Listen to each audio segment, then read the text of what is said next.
The kitchen staff quarters of Crescent Moon Pack smelled of pine soap and worn cotton, a stark contrast to the lavender-scented chambers Arya Thornfield had occupied for the past 3 weeks. She sat on the edge of her old cot, staring at the wedding dress hanging on the wardrobe door, its silk fabric catching the dim light from the single window. Tomorrow, she would marry Kyle Darkmoor, alpha heir of the powerful Blackstone Pack, and leave behind everything she had ever known. The thought terrified and thrilled her in equal measure. Arya ran her calloused fingers over the embroidered bodice, still unable to believe this was her reality. She had grown up in the servant wings of the Crescent Moon territory in northern Washington state, where the Pack compound sprawled across dense forests near the Canadian border. Her parents had died when she was 6, lost during a territorial dispute she barely remembered, leaving her to be raised by the Pack's collective charity. As an Omega with no family name, no inheritance, and no particular talents beyond her ability to work long hours without complaint, Arya had accepted her fate. She would serve, stay invisible, and perhaps one day find a kind beta wolf to share a simple life with. Then Kale had arrived 6 months ago for the annual Alpha Summit, and everything changed. She had been serving refreshments in the grand hall when their eyes met across the crowded room. The mate bond had snapped into place with such force that she had dropped the entire tray of glasses, crystal shattering across marble floors as every wolf in the room turned to stare. Kale had crossed the distance between them in seconds, his imposing 6'3" frame radiating power, his dark eyes wide with shock, and something that looked like wonder. He had taken her trembling hand and declared before 24 pack leaders that Arya Thornfield was his destined mate. The announcement had caused an uproar. Kale's family traced their lineage back to the first wolves, the ancient pack founders who had walked these lands centuries ago. His bloodline was considered sacred among shifter society, each generation carefully curated through strategic alliances with other elite families. The Darkmoors commanded respect across the entire Pacific Northwest, their territory spanning from the Cascade Mountains to the Olympic Peninsula. They wielded not just physical power, but political influence and vast wealth accumulated over generations. Arya, by contrast, owned nothing but the clothes donated by Pack Charity and the single silver bracelet her mother had left her. She had no family connections, no education beyond basic literacy, no understanding of Pack politics or high society customs. She was, in every measurable way, unsuitable to be the Luna of such a prestigious pack. Yet Kale had insisted. Through weeks of opposition from his family and the Blackstone Pack's Council of Elders, he had stood firm. His mother, the formidable Luna Catherine Darkmoor, had visited personally, her disapproval evident in every clipped syllable as she assessed Arya like livestock at auction. His father, Alpha Marcus Darkmoor, had sent increasingly stern messages about duty and legacy. The council had drafted formal objections, citing ancient pack laws about bloodline purity and proper Omega training. Kale had dismissed them all. He had courted Arya with patient determination, teaching her the intricate etiquette of elite pack society, introducing her to literature and music she had never experienced, showing her a world beyond kitchen duties and submission. He had been kind, attentive, and seemingly genuine in his affection. Arya had dared to believe that love could indeed transcend the rigid hierarchies that governed their world, that perhaps the mate bond truly was sacred enough to overcome every obstacle. The sound of footsteps in the corridor pulled Arya from her thoughts. She recognized Kale's distinctive gait, confident and measured, even before his scent reached her. Cedar and mountain rain, usually so comforting, but tonight carrying an edge that made her wolf whimper anxiously inside her chest. She stood as he entered without knocking, his tall frame filling the doorway. His expression was carefully neutral, the warmth she had grown accustomed to notably absent. "We need to talk," Kyle said, closing the door behind him. He did not move to embrace her as he normally would.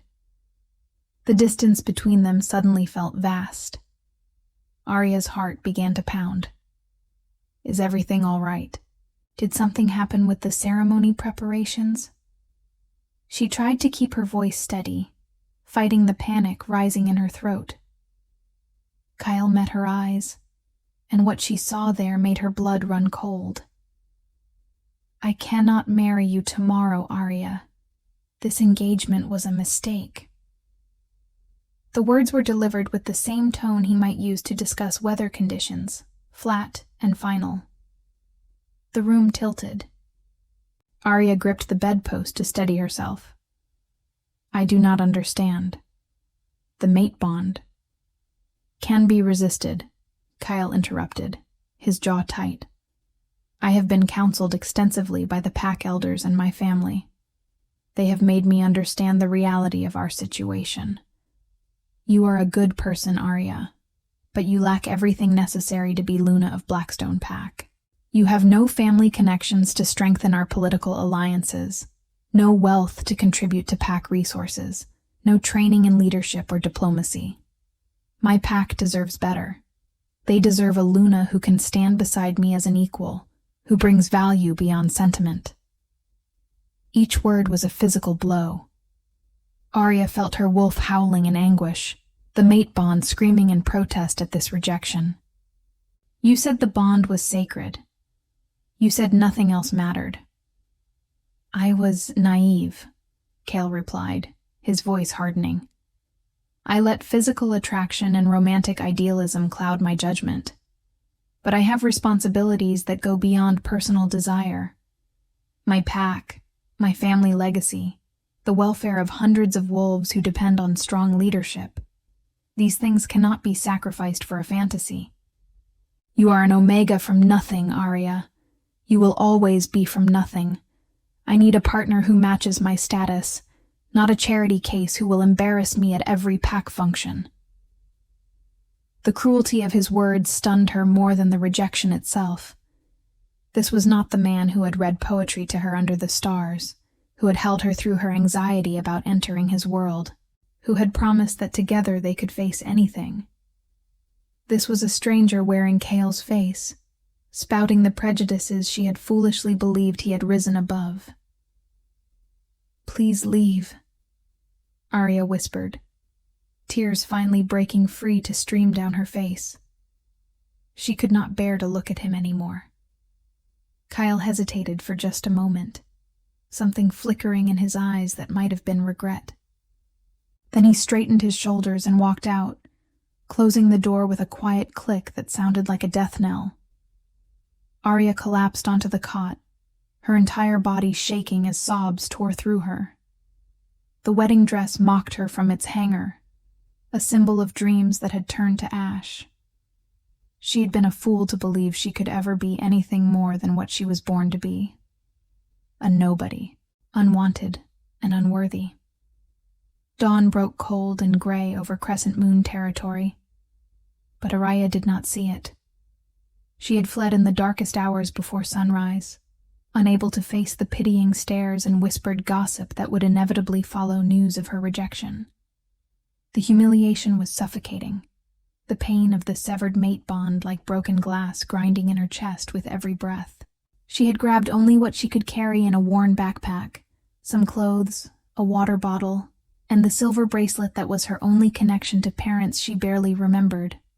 Arya ran through the forest in her human form, branches tearing at her clothes and scratching her skin, driven by pure instinct to get as far from civilization as possible. Her wolf, usually so submissive and quiet, was thrashing wildly inside her, alternating between whimpering grief and rage unlike anything Arya had ever experienced. The animal side of her nature wanted to transform and run until exhaustion claimed her. But Arya had always struggled with shifting. Unlike most wolves who mastered the change in adolescence, Her transformations were sluggish and incomplete, another mark of her inadequacy. She traveled north and east, away from pack territories, and into the wilderness of the North Cascade Mountains. The terrain grew increasingly rugged, dense old-growth forest giving way to rocky slopes and steep valleys. Other wolves avoided this region, considering it too wild and dangerous, full of hazards both natural and rumored to be supernatural. Old stories spoke of the Silver Mountains, sacred grounds where the first wolves had once gathered, places of power that modern packs had abandoned or forgotten. Arya did not care about legends or danger. She wanted only to disappear, to find some remote corner of the world where her shame could not follow, where the constant ache of rejection might eventually fade to bearable numbness. She walked for hours, driven by despair more than any conscious destination, until her legs trembled with exhaustion and her vision began to blur. As the sun climbed higher, Arya found herself in a narrow canyon she did not recognize, its walls steep and covered with unusual vegetation that seemed to shimmer slightly in the light. The air felt different here, charged with an energy that made her skin prickle and her wolf suddenly go very still and alert. At the far end of the canyon, partially hidden by overhanging rock and cascading vines, she spotted the entrance to a cave. Something drew her forward, a pull she could not name or resist. The cave mouth was wide enough for several people to enter side by side, its darkness absolute and somehow inviting, rather than threatening. Arya hesitated only briefly before stepping inside, her eyes adjusting slowly to reveal walls that glittered with embedded crystals. The formations caught and reflected light from deeper within the cave system, creating an ethereal glow that illuminated a path leading downward.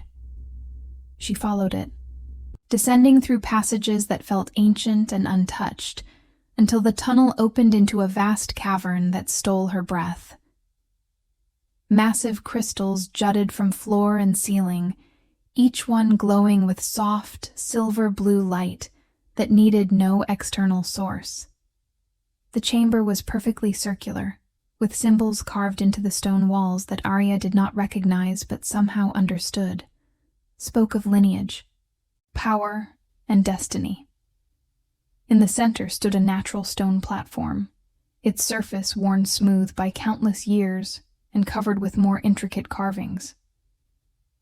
Arya stepped onto the platform, and the world exploded. Energy surged through her body with such force that she collapsed to her knees, gasping as every nerve ending ignited. The crystals around her began to pulse in rhythm with her racing heartbeat, their light intensifying until the entire cavern blazed like captured starlight. Her wolf, silent and subdued for so many years, roared to the surface with primal fury. The transformation that overtook her was nothing like the painful, awkward shifts she had experienced before. This was natural as breathing, inevitable as sunrise. Her body elongated and reformed, bones restructuring with surprising ease, muscles expanding with newfound strength. But when the change completed and Arya looked down at her paws, she froze in shock. Her fur was not the dull gray typical of Omegas, nor even the richer browns and blacks of higher-ranking wolves. She was gold, brilliant, shimmering gold that seemed to emit its own light, each hair glinting like spun metal in the crystal glow. She was larger than any Omega should be, nearly matching the size of the alphas she had served her entire life. Power coursed through her muscles, strength she had never imagined possessing. And when she threw back her head and howled, the sound resonated through the cavern with commanding authority that would have made any wolf submit. Golden wolves were legend, stories told to pups about the ancient rulers who had led the first wolves. They were said to be extinct, their bloodline lost to time, and the gradual dilution of power through generations. They had been warriors and leaders, blessed with strength that exceeded even the most dominant alphas, chosen by the moon herself to guide their kind. Modern wolves dismiss such tales as mythology, exaggerated histories to explain the origins of pack hierarchy. Yet here Arya stood on 4 golden paws, undeniable proof that legends could be truth. As her shock faded, fragmented memories began to surface. Images she did not recognize but felt intimately familiar. A woman with kind eyes and golden hair, whispering urgently while pressing a silver bracelet into small hands. "Hide what you are, my darling. They will fear you, try to control you or destroy you. Stay small, stay silent, until the time comes to remember." The memory dissolved before Arya could grasp more, but understanding bloomed in its wake. Her mother had not died in some random territorial dispute. She had hidden Arya deliberately, suppressing the child's true nature with some kind of binding magic that had kept her wolf dormant and weak for decades.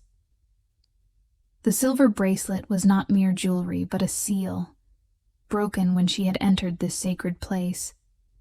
Everything Arya had believed about herself, about her worth and her place in the world, was built on lies designed to protect her. From what? From whom? The questions swirled as Arya paced the cavern in her golden form, testing her new strength, feeling truly alive for the first time in her life. She leaped effortlessly to ledges 20 feet high, her movements graceful and powerful. She could sense things she had never noticed before: the flow of water through distant underground streams, the presence of small animals in the forest far above, the pulse of ancient magic that saturated this sacred ground. Time passed unmeasured as Arya explored her transformation, learning the capabilities of her true form. Eventually, exhaustion claimed her, and she curled up on the stone platform, her golden fur providing warmth in the cool cavern air. Sleep came deep and dreamless. Her body, recovering from years of suppression, finally lifted. When she woke, moonlight was filtering down through cracks in the cavern ceiling, painting silver streaks across the crystals. Arya shifted back to human form, the change as natural as her earlier transformation, and found that her physical appearance had subtly altered. She looked stronger, her posture more confident, her eyes holding a gleam of power that had never been there before. The timid Omega girl who had fled in shame was gone. In her place stood someone new, someone who would never again bow her head and accept scraps from wolves who deemed themselves superior. Arya gathered her belongings and began the climb back to the surface, her mind already working through what she knew and what she needed to discover. Her mother had been someone important, someone who had made enemies powerful enough that hiding her daughter's true nature had been necessary for survival. The Golden Wolf bloodline carried significance beyond mere strength. There were prophecies, ancient texts that spoke of a return, though Arya knew only fragments from overheard conversations among pack historians. She emerged from the cave into a night transformed. The forest that had seemed threatening during her desperate flight now felt welcoming, every sound and scent clear and meaningful to her enhanced senses. Arya turned her face to the full moon hanging heavy in the sky, and felt its pull differently than ever before, not as distant celestial body, but as intimate connection, acknowledgement from the power that had shaped her kind since the beginning. Cale Darkmoor had rejected her because she was poor, powerless, beneath his status. He had no idea what he had cast aside, what legacy he had scorned. Arya smiled into the darkness, and it was not a kind expression. She would discover the truth of her lineage, claim whatever inheritance was rightfully hers, and build a life that owed nothing to anyone who had ever looked down on her. If their paths crossed again, Kale would face not a desperate Omega begging for his love, but an Alpha in her own right, who needed nothing from him. The journey ahead would be difficult. She had no allies, no resources, and countless questions that needed answers. But Arya Thornfield, or whoever she truly was, had already survived the worst kind of rejection. She had faced the destruction of every hope and dream she had allowed herself to cherish. What came next could hardly be more painful than what she had already endured.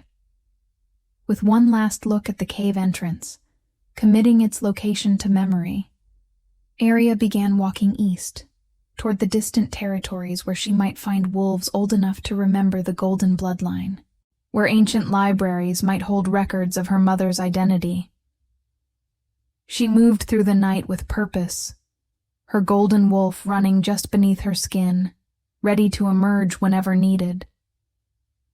The moon watched her journey with silent approval, and Arya felt, for the first time in her life, that she was exactly where she was meant to be. If you're enjoying Arya's journey of transformation and discovery, please subscribe to our channel and hit the notification bell so you don't miss what happens next. Her story is just beginning, and the revelations ahead will change everything you think you know about destiny and power. 3 months passed as Arya traveled through the wilderness, avoiding established pack territories while seeking wolves old enough to remember histories their younger counterparts had forgotten. She survived on hunting and the occasional odd job in remote human towns, where questions were not asked about solitary women with haunted eyes and calloused hands. Her golden wolf remained hidden, revealed only during private moments when she could run free under moonlight, reveling in power that still felt both foreign and fundamentally right. Her search eventually led her to the Olympic Peninsula, where rumors spoke of a reclusive elder named Thaddeus Silvercrest who lived alone in the temperate rainforest, shunning modern pack politics in favor of studying ancient texts and maintaining old traditions. It took Arya 2 weeks to locate his cabin, a weathered structure built into the hillside and surrounded by wards she could sense even in human form, protective magic that made her skin tingle as she approached. Thaddeus was waiting on his porch when she finally found him, a wizened man who appeared to be in his 70s, but whose eyes held the weight of far more years. His gray hair was pulled back in a long braid, and his clothes were simple homespun fabric that would not have looked out of place a century ago. He studied Arya with unsettling intensity as she climbed the path to his home, his weathered face betraying no emotion. "You carry the scent of old magic," he said before she could speak, his voice rough from limited use. "And something else. Something I have not encountered in my lifetime, though I know it from the stories my grandmother told when I was a pup. Show me." It was not a request. Arya hesitated only briefly before allowing her wolf to surface, golden fur rippling across her skin as the transformation took her. She stood before him in her true form, larger than any Omega should be, her coat gleaming even in the filtered forest light. Thaddeus descended the porch steps slowly, his movements stiff with age, and approached close enough to run his gnarled fingers through her fur. His touch was gentle, reverent even, and when he finally stepped back, there were tears tracking down his weathered cheeks. "The Thornfield line," he whispered. "I never thought I would live to see this day. The moon's chosen, returned at last." He gestured toward his cabin. "Come inside, child. There is much you need to know, and the telling will take time." Arya shifted back to human form and followed him into a space that smelled of dried herbs, old paper, and wood smoke. Every surface was covered with books, scrolls and artifacts that spoke of a lifetime devoted to preserving shifter history. Thaddeus settled into a worn armchair and indicated that Arya should sit across from him on a simple wooden bench. He studied her face for a long moment before speaking, as if memorizing her features.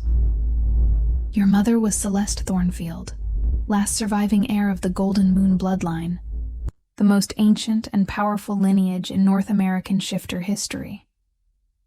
Her ancestors were not merely leaders, but protectors, warriors blessed by the moon goddess herself to defend all shifter kind from threats both external and internal.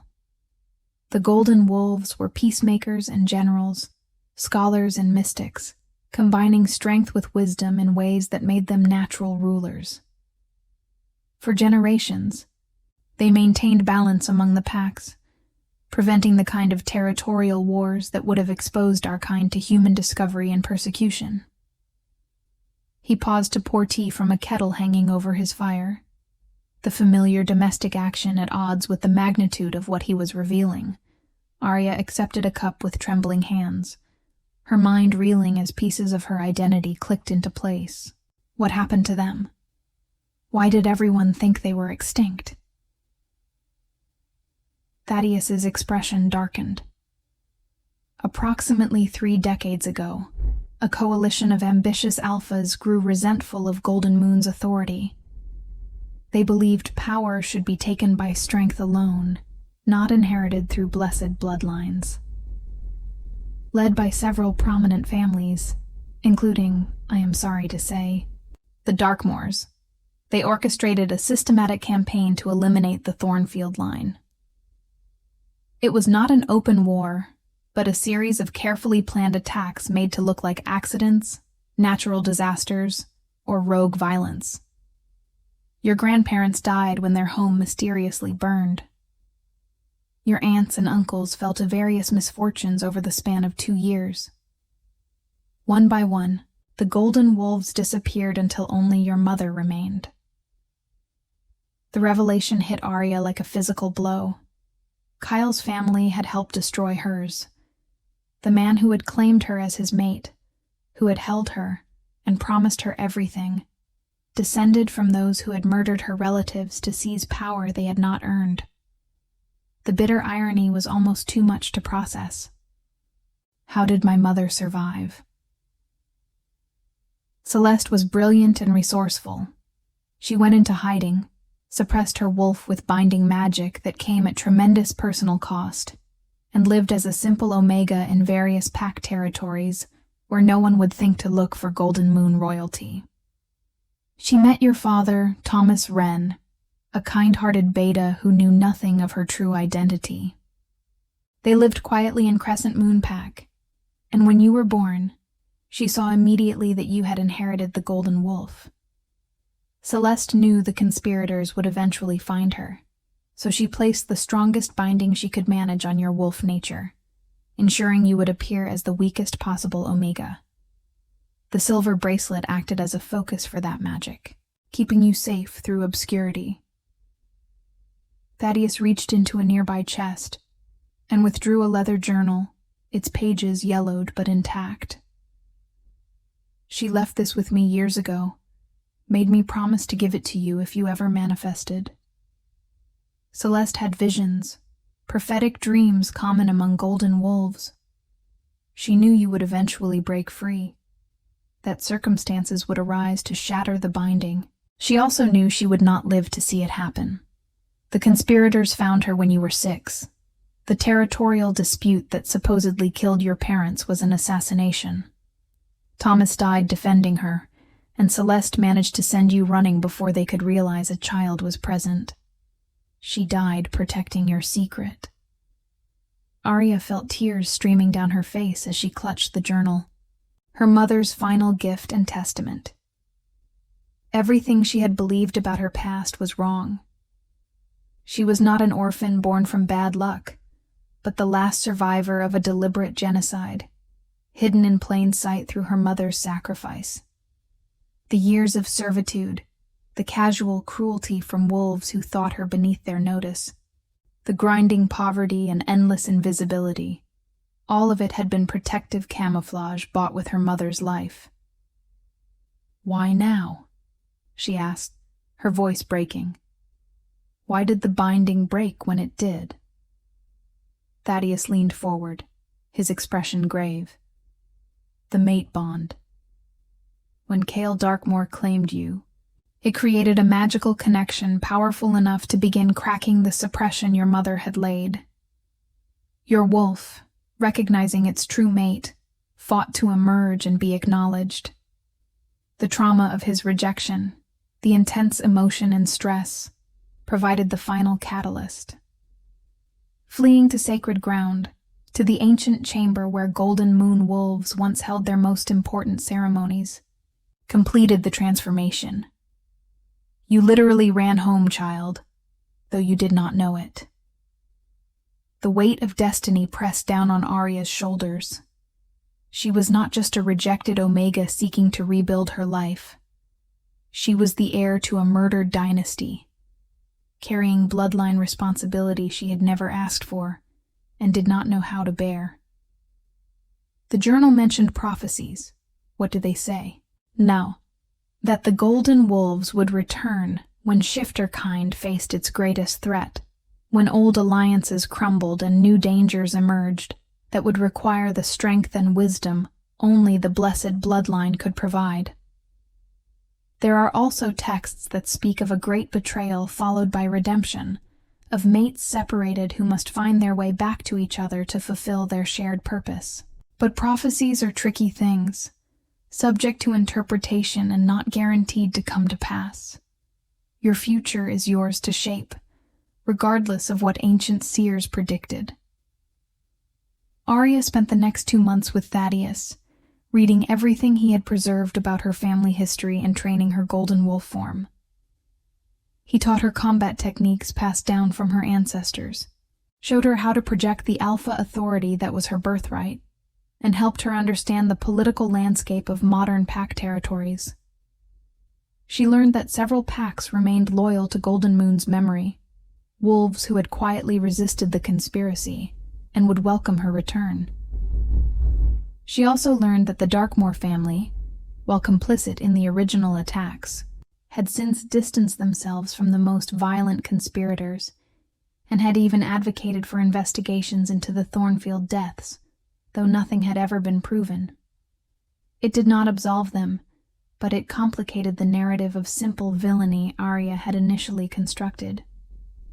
Cale himself had been a child when the murders occurred, innocent of his family's crimes even if he bore their legacy. The thought of him created confusing tangles of emotion, rage at his rejection and his family's history, but also the persistent ache of the mate bond that had never fully severed despite his words. Thaddeus noticed her conflicted expressions whenever Cale's name arose in their studies. "The mate bond is sacred and complex," he said gently one evening as they sat by his fire. "It does not care about politics or history, only about the souls it joins." Your wolf recognized Cale as its other half, and that recognition does not disappear because of betrayal or pain. You will have to decide what that means for you, whether to pursue the bond or sever it permanently through ritual rejection. But whatever you choose must be your decision, made with full knowledge of who you are and what you want, not reactions driven by hurt or anger. As spring arrived, bringing renewal to the forest, Arya made her decision. She would return to shifter society, not as a supplicant seeking acceptance, but as what she truly was, the Golden Moon heir, come to reclaim her family's legacy, and discover what role she was meant to play in the challenges Thaddeus assured her were coming. She would find the pack still loyal to her bloodline, and build alliances based on mutual respect rather than fear or obligation. And she would confront Cale Darkmoor, not to beg for his affection, but to ensure he understood exactly what he had rejected and what his family had taken from hers. The night before she left Thaddeus's sanctuary, Arya stood in the forest clearing and transformed into her golden wolf one more time, letting the power sing through her veins. She was no longer afraid of what she was, or ashamed of her supposed inadequacy. She was Arya Thornfield, daughter of Celeste, granddaughter of the Blessed Line, and she would make certain the world remembered what that meant. The moon hung full and bright overhead. And when Arya howled her declaration to the night, every wolf within 50 miles felt the call and shuddered with instinctive recognition that something ancient and powerful had awakened. News of a golden wolf traveling through the Pacific Northwest spread rapidly through pack networks, carried on whispers and disbelieving reports from scouts who had glimpsed Arya from a distance. The stories grew with each retelling. Some claimed she was a ghost, others a sign of coming change, and the eldest wolves spoke in hushed tones about prophecies they had long dismissed as fairy tales. Arya moved deliberately, making no secret of her presence while carefully avoiding direct confrontation, allowing her reputation to build before she made any official appearances. She established contact first with the Riverside Pack, located along the Columbia River Gorge, whose Alpha had been a childhood friend of her mother.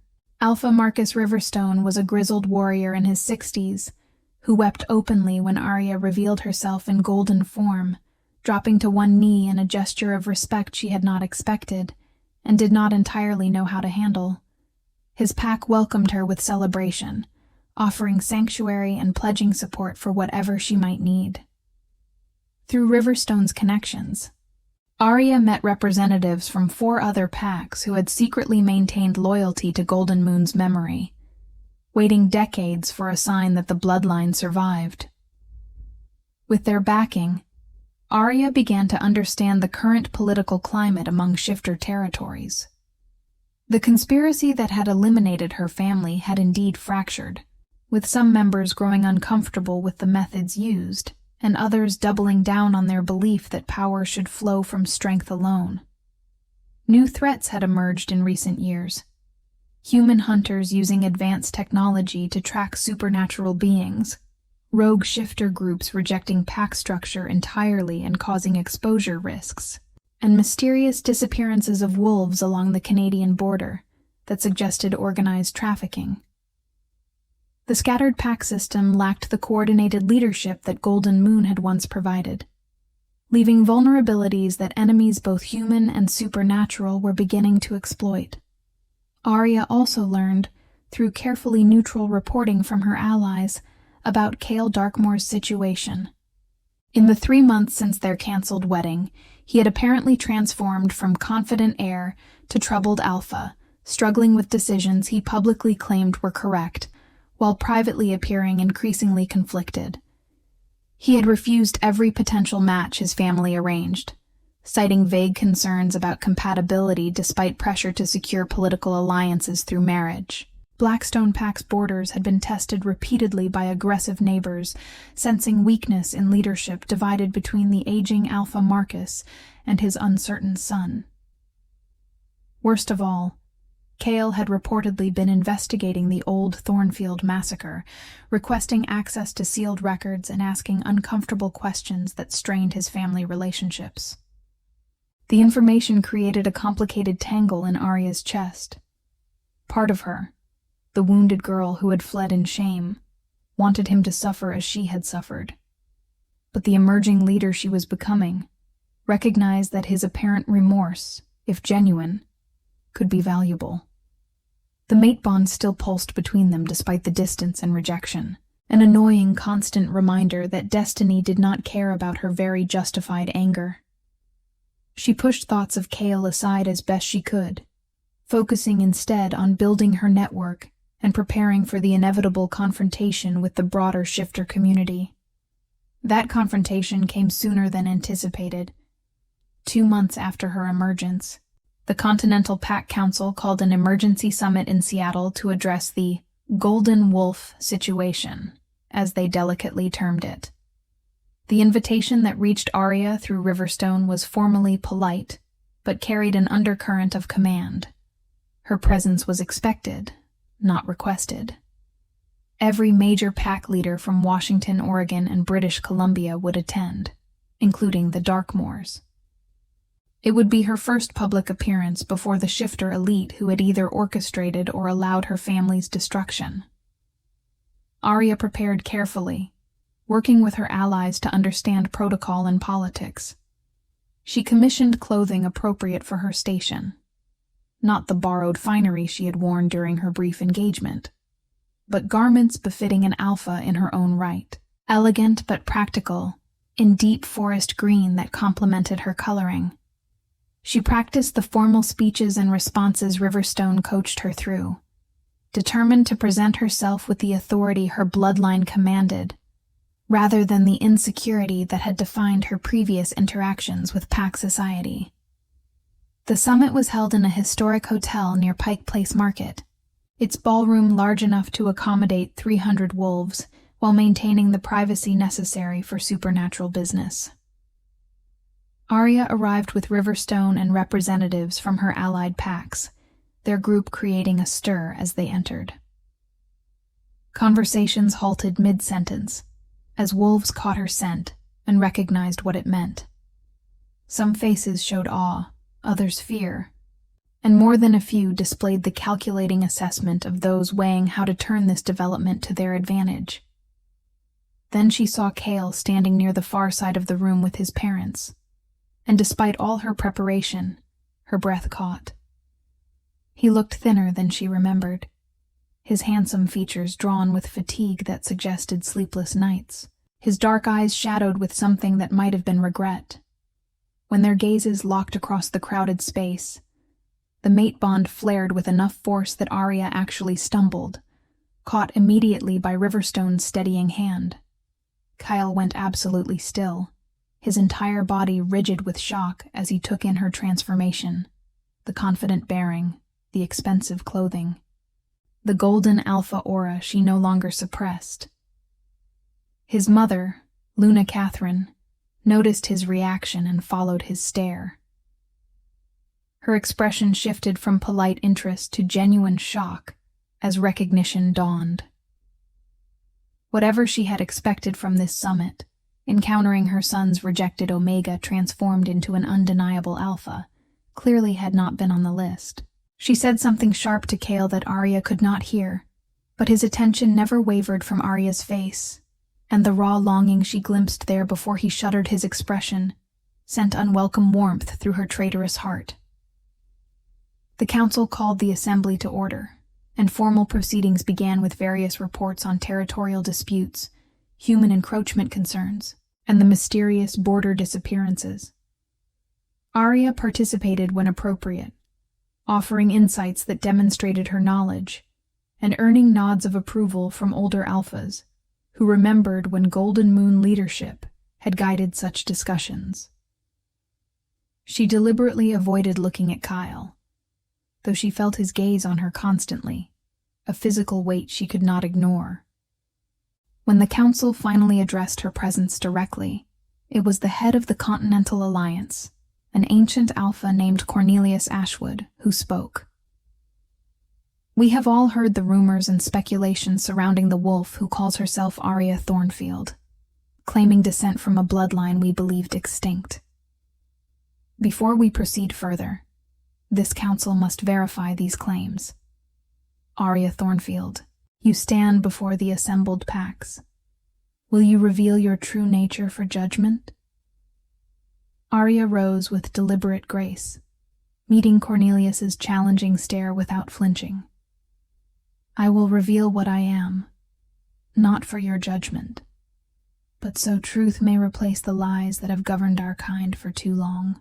She stepped into the clear space at the room's center and allowed her transformation to flow through her, golden fur emerging in ripples of light that made several wolves gasp audibly. In her full alpha form, she was magnificent and undeniable, larger than most of the wolves present, and radiating power that made even dominant alphas instinctively lower their heads. The ballroom erupted in chaos. Some wolves dropped to one knee immediately in gestures of recognition and respect. Others argued loudly, claiming tricks or deception despite the evidence before their eyes. The Darkmoors stood frozen as a unit, Catherine's face pale with what looked like fear, Marcus's expression carefully neutral, and Kale staring at Arya with such naked anguish that she nearly shifted back just to escape the intensity of his emotions bleeding through their bond. Cornelius raised his hand for silence, his own weathered face showing respect as he inclined his head to Arya. The bloodline is confirmed. The question becomes what it means for our current order. The Golden Moon dynasty was dissolved 30 years ago, under circumstances that remain disputed. Do you come seeking vengeance, Arya Thornfield? Or do you offer leadership as your ancestors once did? Arya shifted back to human form, grateful when someone quickly provided a robe to cover her nakedness. She faced the council with her head high and her voice steady. I come seeking truth and justice, which are not the same as vengeance. My family was murdered through conspiracy that involved wolves in this very room. That crime has never been acknowledged or answered for. But I also recognize that dwelling in the past serves no one. Our kind faces threats that require unity and strength. I offer what my bloodline has always provided: protection, wisdom, and the willingness to put the welfare of all packs above personal ambition. The question is whether you are willing to accept that leadership, or whether pride will prevent you from admitting that the old ways had value worth reclaiming. Before Cornelius could respond, Cale stepped forward, his movement sharp enough to draw every eye. I wish to speak. His voice carried the command of his alpha authority, though it cracked slightly on the last word. The council members exchanged glances but nodded permission. Kyle walked to the center of the room, stopping several feet from Arya, close enough that she could see the pulse hammering in his throat and smell the cedar rain scent that had once brought her comfort. 3 months ago, I made a terrible mistake driven by fear, pride, and ignorance. I rejected my mate because I believed social status and bloodline purity mattered more than the sacred bond the moon had granted us. I have spent every day since discovering just how catastrophically wrong I was. I have uncovered evidence that my own family participated in the conspiracy that destroyed the Thornfield line, that the proper breeding I was taught to value was built on theft of power and murder of those who threatened our ambitions. I stand before this council, and before Arya herself, to confess these crimes and accept whatever consequences she deems appropriate. I do not ask for forgiveness or for a second chance I have not earned. I simply ask that my failure not reflect on Blackstone Pack, who were led astray by my family's ambitions, and that whatever judgment falls might fall on me alone. The raw honesty in his declaration stunned the assembly into silence. Arya felt her carefully constructed walls cracking as she looked at him, seeing not the cruel stranger who had destroyed her dreams, but the man she had begun to fall in love with, now clearly tormented by genuine remorse. The mate bond sang between them, urging her to close the distance, to forgive and move forward together. But years of pain and her emerging sense of self-worth demanded something more than pretty apologies and public displays.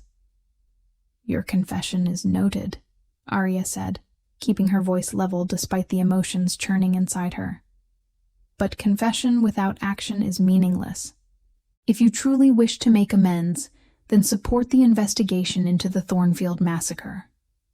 Help identify every wolf involved and ensure they face appropriate consequences. Use your family's resources and influence to strengthen pack alliances rather than advance personal power. Prove through sustained effort that your remorse is genuine and not simply reaction to discovering my true identity. Only then will we discuss what may or may not remain between us. Kyle inclined his head in acceptance, his expression showing both pain and determination. I will do everything in my power to earn even the possibility of redemption. You have my word as both your mate and as alpha heir of Blackstone Pack. The summit continued late into the night, with Arya and the council negotiating a new structure that would restore aspects of Golden Moon leadership while respecting the autonomy modern packs had developed. It was exhausting, complicated work requiring endless compromise and patience, but by dawn they had established the framework for what they termed the Alliance of the Silver Moon, a coalition dedicated to coordinated defense and resource sharing while maintaining individual pack sovereignty. Arya would serve as High Alpha, a position that carried authority but required consensus building rather than absolute rule. As wolves dispersed to their territories, Chaol approached Arya one final time, maintaining respectful distance. "I know I have no right to ask anything of you, but may I write to you? I would like to share what I discover in my investigation and to simply talk, if you are willing.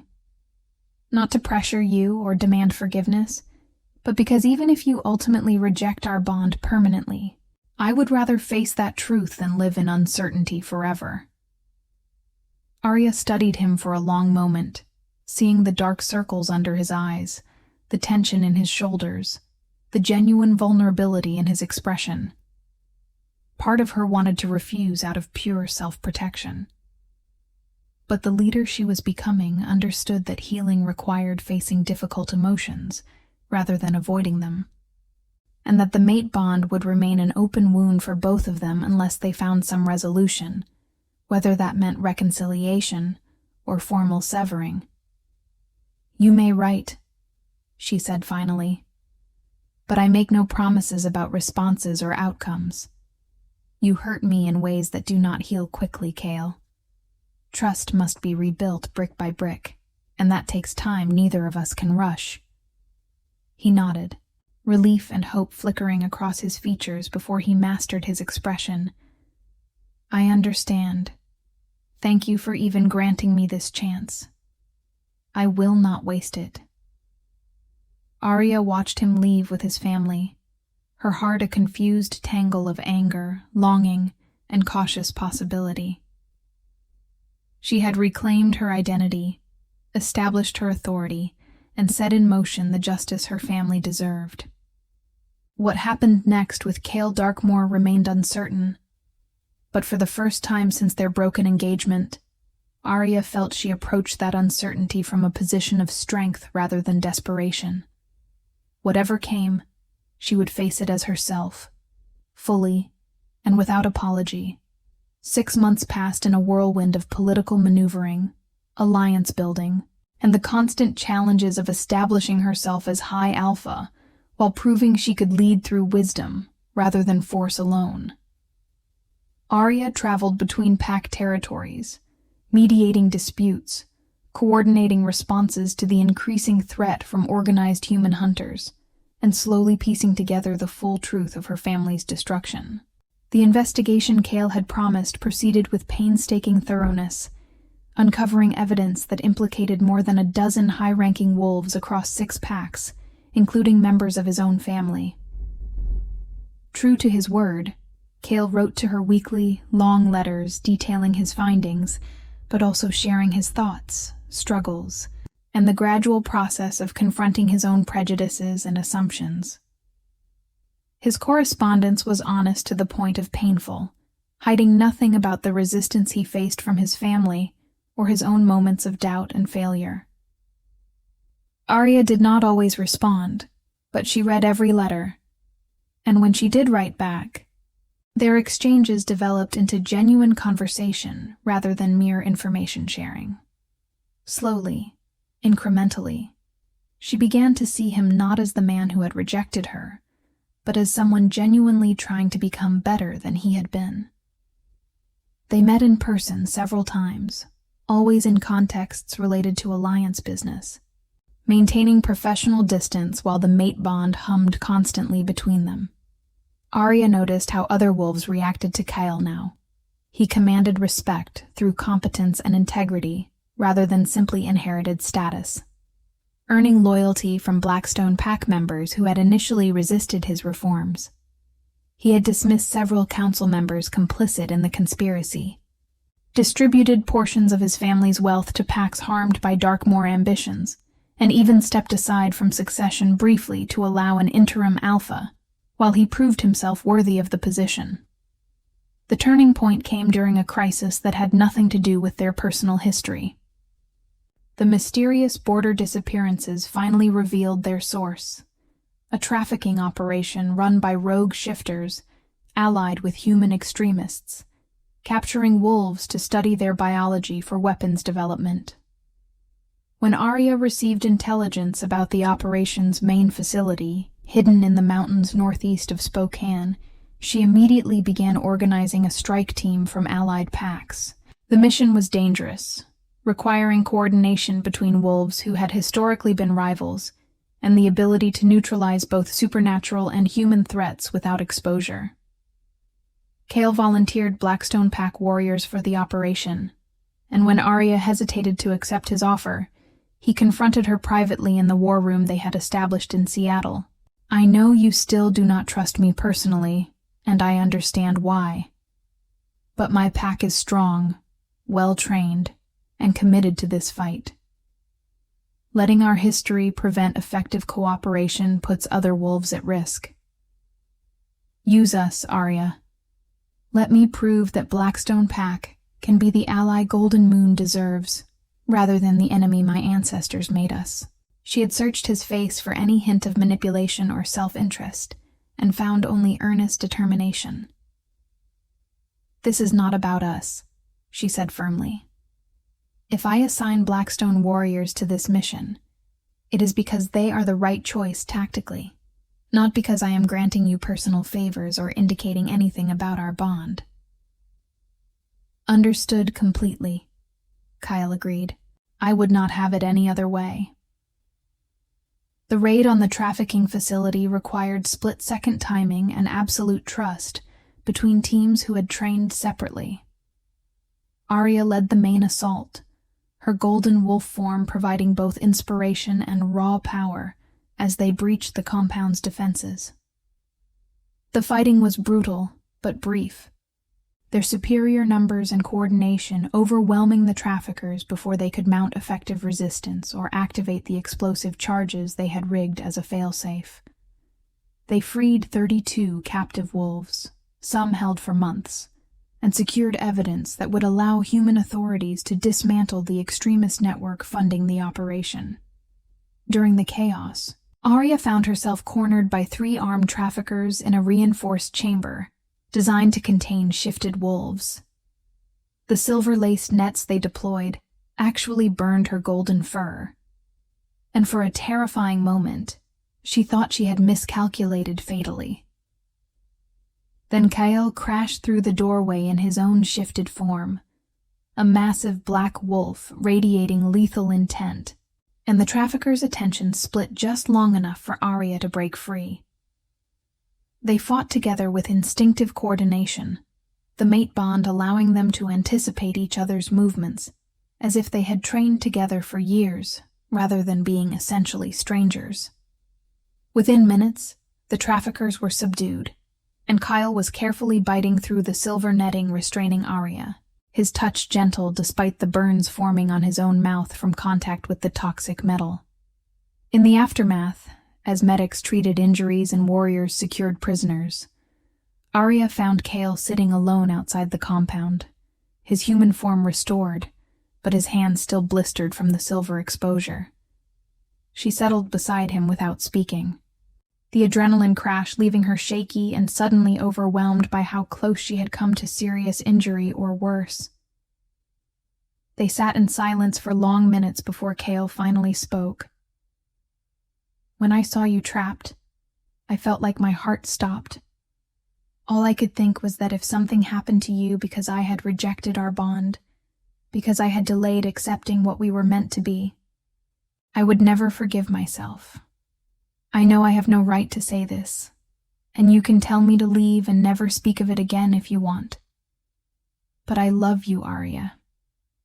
Not because you are a golden wolf or high alpha or politically advantageous, but because you are brilliant and brave and kind despite having every reason to be bitter. I loved the Omega I thought you were, and I loved the Alpha I was too blind to see. And if you can never return those feelings, if the damage I caused is too great, I will accept that. But I needed you to know that my remorse is not about losing power or status. It is about losing you." Arya felt tears prickling her eyes as she looked at him. This man who had broken her heart so thoroughly and then spent months painstakingly trying to repair the damage. The mate bond pulled at her insistently, urging her to close the distance between them, to accept what destiny had offered and what they had both been too foolish or afraid to claim properly. But she also felt the scars of rejection, the memory of believing she was loved only to discover it had been conditional all along. "I do not know if I can trust that this is real," she admitted, her voice barely above a whisper. "When you rejected me, you said I was not good enough, that I would embarrass you, that marrying me was a mistake. Those words do not just disappear, because circumstances changed. How do I know this is not just reaction to discovering I have value after all? That you would not walk away again if loving me became inconvenient?" Cale turned to face her fully, his dark eyes bright with unshed tears. "You cannot know with absolute certainty, and I hate that I destroyed the foundation of trust we should have built together. All I can offer is time and consistency. Let me prove through action that I have learned and changed. I am not asking you to forgive me immediately, or to jump back into what we almost had. I am asking for the chance to court you properly, to earn your trust incrementally, and to show you that my love is not dependent on your status or power or anything external. It is simply about you. Arya, the person who survived terrible loss, who chose strength over bitterness, who leads with both power and compassion. That is who I love, and I will spend however long it takes proving that truth if you allow me the opportunity." Arya wiped at her eyes, frustrated by her own emotional vulnerability. "I am terrified," she confessed. "Terrified of being hurt again, of making myself vulnerable to someone who has already shown they can walk away. But I also feel the bond between us, and I cannot pretend it does not matter. I think I want to try. Slowly, with clear boundaries and honest communication, and the understanding that I will not tolerate any return to the prejudices and assumptions that governed your first proposal. If we do this, it has to be as true equals, partners who respect each other completely."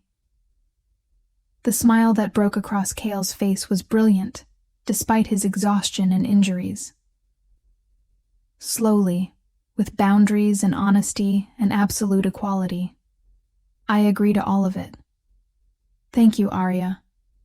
Thank you for giving me a chance I know I do not deserve but will work every day to earn." He offered his hand, and after a moment's hesitation, she took it, their fingers intertwining naturally despite months of distance.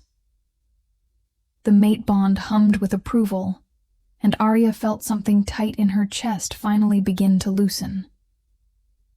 This was not the fairy tale ending she had once imagined, where love conquered all through destiny alone. It was something more honest and harder won. Two people choosing each other despite pain and fear, committed to building something real through effort and patience. The following months were not easy.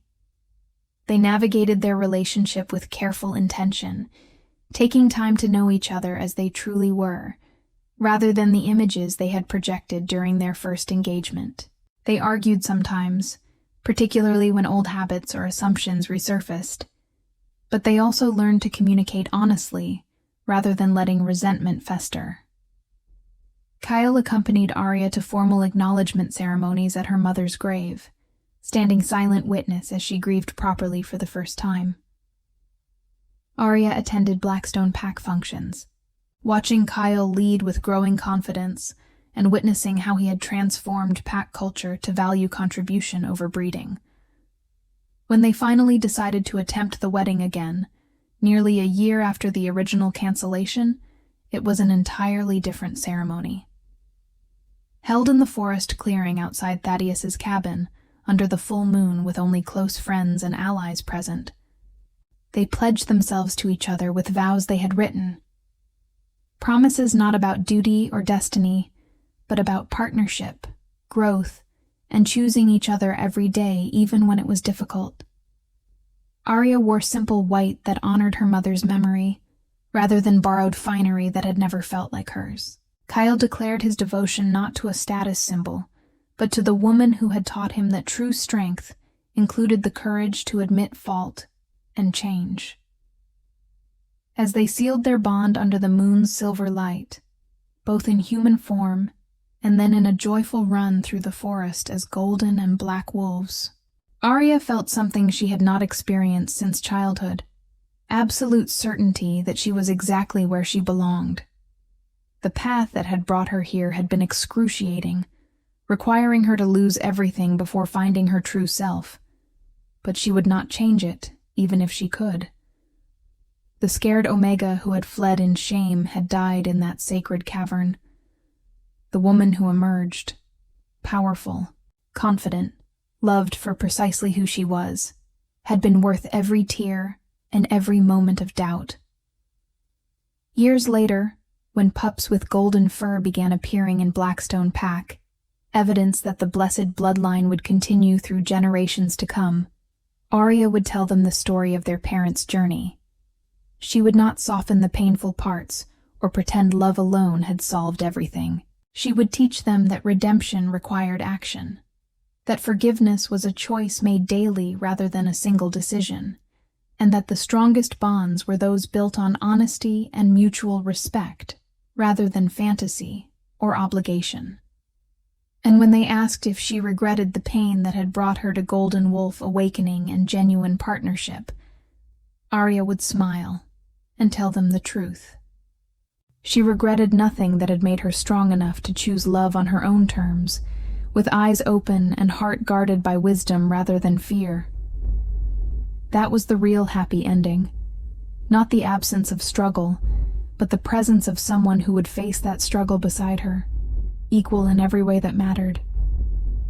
Thank you so much for following Arya and Kale's journey from heartbreak to healing. If this story touched your heart, please subscribe to our channel and leave a comment telling us what your favorite part was. Did you love Arya's Golden Wolf transformation? The moment Kale realized his mistake? The final reconciliation? We read every comment and would love to hear which scene resonated most with you. Don't forget to hit the notification bell so you never miss our next emotional story. Thank you for watching, and remember, sometimes the strongest love is the one that survives the greatest test.